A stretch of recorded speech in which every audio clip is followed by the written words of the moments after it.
হেক্সা মিশনে সাম্বার সামনে samurai. ৩০ June ২০২৬ world cup round of ৩২ এর দ্বিতীয় ম্যাচ হোস্টন স্টেডিয়াম ব্রাজিলের বিশ্বকাপের রাস্তায় জাপানের মুখোমুখি।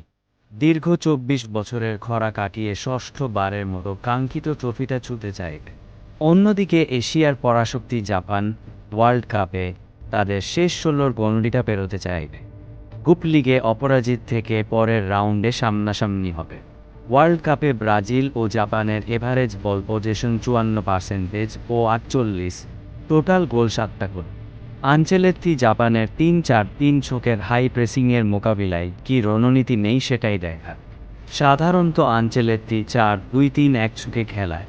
ব্রাজিলের মতো উইং স্ট্রং টিমের সামনে জাপান যদি ৩-৪-৩ ছকে খেলে জাপানের জন্য কঠিন হবে। ভিনিসিয়াস ৩ ম্যাচে ৪ গোল করে ব্রাজিলের আক্রমণকে লিড করছে। রাইট রাফিনহার অনুপস্থিতিতে রায়ান অসাধারণ খেলছে। মাঝে কুনহা, মাঝমাঠে কেসিমিরো ও গুইমারেসের বোঝাপড়া ডিফেন্স থেকে বল কারি করে ট্রানজিশন পাওয়ার জাপানকে চিন্তায় রাখে।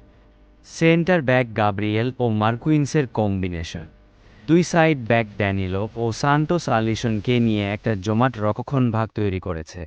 শেষ ম্যাচে নেইমারকে পরিবর্তন হিসাবে নামতে দেখেছে তো।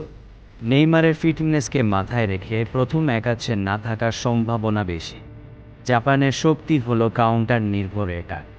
ব্রাজিলের শক্তিশালী মাঝমাঠের সামনে জাপানের আক্রমণ কতটা কার্যকারী হয় সেটা দেখার বিষয়। মাঝমাঠে কামারার কন্ট্রোল সামুরাইদের আক্রমণকে চালিত করছে। কুবো দোয়ান ও ওয়েদাকে নিয়ে গঠিত অ্যাটাক ব্রাজিলের ডিফেন্সের ভালো পরীক্ষা নেবে। ব্রাজিলের মতো শক্তিশালী দলের বিরুদ্ধে জাপান মিতমা ও মিনোমার মতো সিনিয়র ইনফর্ম প্লেয়ারের অভাব বোধ হয়।